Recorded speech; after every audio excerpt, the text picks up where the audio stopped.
नमस्कार। इतिहास के इस नए विश्लेषण में आपका स्वागत है। इतिहास में कुछ घटनाएं ऐसी होती हैं जो न सिर्फ एक देश की आत्मा को झकझोर देती हैं, बल्कि भविष्य की पूरी दिशा ही बदल देती हैं। आज हम एक ऐसी ही घटना पर बात करने वाले हैं, जलियांवाला बाग हत्याकांड। इस चर्चा में हम बिना किसी लाग लपेट या अतिशयोक्ति के बिल्कुल तथ्यों और सही घटनाक्रम के आधार पर समझेंगे कि आखिर इसके कारण क्या थे, उस दिन असल में हुआ क्या था और इसके बाद के परिणाम क्या निकले। तो चलिए बिना देरी के शुरू करते हैं। आज हम इस पूरी घटना को 6 प्रमुख हिस्सों में समझेंगे। पहला, रॉलेट एक्ट। दूसरा, गिरफ्तारियां और मार्शल लॉ। तीसरा, बैसाखी की वो सभा। चौथा, जलियांवाला हत्याकांड। पांचवा, इसके बाद का आक्रोश और इस्तीफे। और आखिर में आधिकारिक जांच। आइए पहले हिस्से से शुरुआत करते हैं।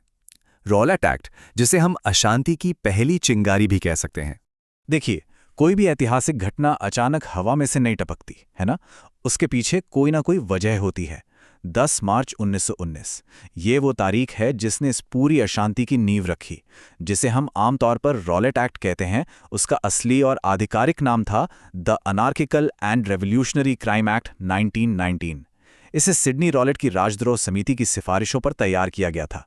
ये नाम ही अपने आप में बताता है कि उस समय ब्रिटिश नौकरशाही किस तरह के सख्त और दम घोटने वाले कानून ला रही थी। अब इस एक्ट की सबसे खतरनाक बात क्या थी? इस एक्ट ने ब्रिटिश सरकार को ऐसी ताकतें दे दी थीं जो किसी भी मायने में लोकतांत्रिक नहीं थीं। मतलब बिना किसी ट्रायल के किसी भी शक के घेरे में आए इंसान को सीधे गिरफ्तार करना और जेल में डाल देना। राजद्रोह के मामलों के लिए एक बिल्कुल अलग ही कोर्ट बना दिया गया। और सबसे बड़ी बात, फैसले के बाद किसी भी हाईकोर्ट में अपील करने का कोई अधिकार ही नहीं था। जरा सोचकर देखिए, एक ऐसा कानून जो नागरिकों से उनके सबसे बुनियादी कानूनी अधिकार ही छीन ले। इसी वजह से पूरे देश में तनाव एकदम चरम पर पहुंच गया था। और यहीं से हम आते हैं दूसरे चरण पर, गिरफ्तारियां और मार्शल लॉ, यानी कैसे ये टकराव और ज्यादा बढ़ने लगा। अब जाहिर सी बात है, जब इतना कठोर कानून आएगा तो उसका विरोध तो होगा ही, और इसी विरोध के चलते ब्रिटिश सरकार और स्थानीय नेताओं के बीच टकराव बहुत तेजी से बढ़ा। घटनाओं की टाइमलाइन देखिए। मार्च में रॉलेट एक्ट पास हुआ, अप्रैल की शुरुआत होते होते स्थानीय नेता गिरफ्तार कर लिए गए, हालात बिगड़े और मध्य अप्रैल तक मार्शल लॉ लागू कर दिया गया। एक तरह से ये एक डोमिनो इफेक्ट था जिसने 13 अप्रैल 1919 की बैसाखी की सभा तक का रास्ता तय कर दिया। इस पूरे टकराव के केंद्र में दो बेहद अहम नाम थे, डॉक्टर सत्यपाल और डॉक्टर सैफुद्दीन किचलू।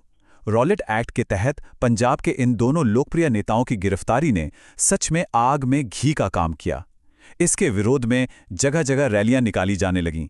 इन सबको दबाने के लिए ब्रिटिश सरकार ने अमृतसर में मार्शल लॉ लगा दिया। मार्शल लॉ का सीधा सा मतलब था कि अब किसी भी तरह की सार्वजनिक सभा या रैली पर पूरी तरह से पाबंदी लग चुकी थी। अब हम पहुंचते हैं अपने तीसरे चरण पर, बैसाखी की सभा, एक शांतिपूर्ण जमावड़ा। फिर आता है 13 अप्रैल 1919 का वो दिन जिसने इतिहास को हमेशा के लिए एक दर्दनाक मोड़ दे दिया। दिन था बैसाखी का। उस दिन जलियांवाला बाग में इकट्ठा हुई भीड़ के इस आंकड़े को देखिए, 10,000।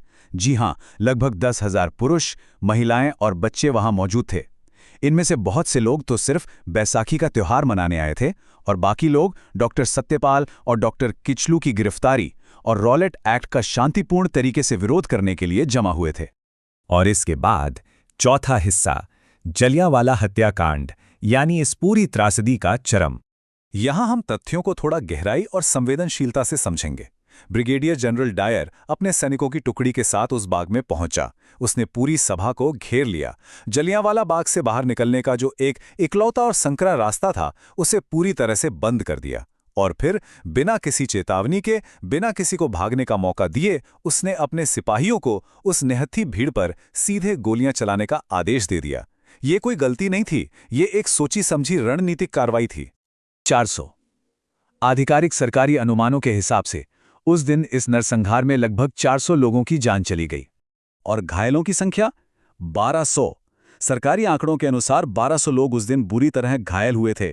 असल आंकड़े इससे कहीं ज्यादा रहे होंगे, लेकिन ये सरकारी आंकड़ा ही अपने आप में उस दिन की त्रासदी के खौफनाक पैमाने को साफ साफ बयां कर देता है।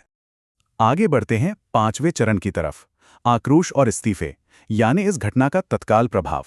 जैसे ही इस खौफनाक नरसंहार की खबर देश भर में फैली, इसने पूरे भारतीय नेतृत्व को भीतर तक झकझोर कर रख दिया। इसका विरोध बहुत ही स्पष्ट और प्रभावशाली तरीके से सामने आया। रविंद्रनाथ टैगोर ने ब्रिटिश सरकार से मिली अपनी नाइटहुड की उपाधि तुरंत लौटा दी। महात्मा गांधी ने बोअर युद्ध के दौरान मिली कैसरे हिंद की उपाधि वापस कर दी और शंकर नायर, जो वायसराय की कार्यकारिणी परिषद के सदस्य थे, उन्होंने भी सत्याकांड के विरोध में तुरंत इस्तीफा दे दिया। ये इस्तीफे सिर्फ कागज के टुकड़े नहीं थे, ये इस बात का प्रतीक था कि उस समय भारत कितनी गहरी चोट महसूस कर रहा था। अब जरा इस विरोधाभास पर गौर कीजिए, ये सच में चौंकाने वाला है। एक ही घटना पर दो अलग अलग दुनियाएं कैसे रिएक्ट कर रही थी।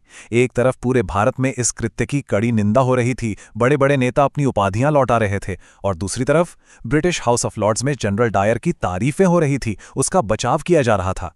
ये एक तस्वीर उस वक्त की राजनीतिक सोच और उस गहरे विभाजन का सीधा सीधा सबूत है। और अब हम आते हैं अपने छठे और आखिरी चरण पर, आधिकारिक जांच यानी फैसले की तलाश।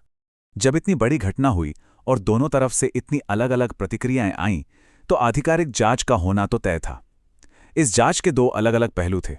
एक तरफ ब्रिटिश सरकार ने डिसऑर्डर इंक्वायरी कमेटी बनाई, जिसे हम हंटर कमीशन के नाम से जानते हैं। इसके अध्यक्ष लॉर्ड विलियम हंटर थे और इसमें कुछ भारतीय सदस्य भी थे।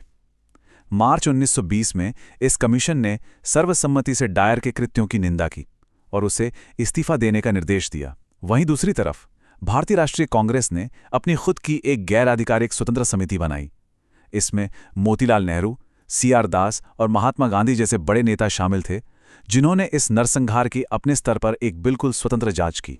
तो इस पूरी चर्चा से ही बिल्कुल साफ हो जाता है कि कैसे एक कठोर कानून, एक क्रूर नरसंहार और उसके बाद की जांच आपस में एक श्रृंखला की तरह जुड़ी हुई थी। अंत में आपके लिए एक सवाल छोड़कर जा रहा हूं। जब हम जलियांवाला बाग त्रासदी की सटीक टाइमलाइन को देखते हैं, तो ये औपनिवेशिक युग के उस कानूनी उत्पीड़न के बारे में हमारी समझ को कैसे बदल देता है, इस पर जरूर सोचिएगा। आज के इस विश्लेषण में हमारे साथ जुड़ने के लिए बहुत बहुत धन्यवाद। तथ्यों को समझते रहें और कुछ नया सीखते रहें।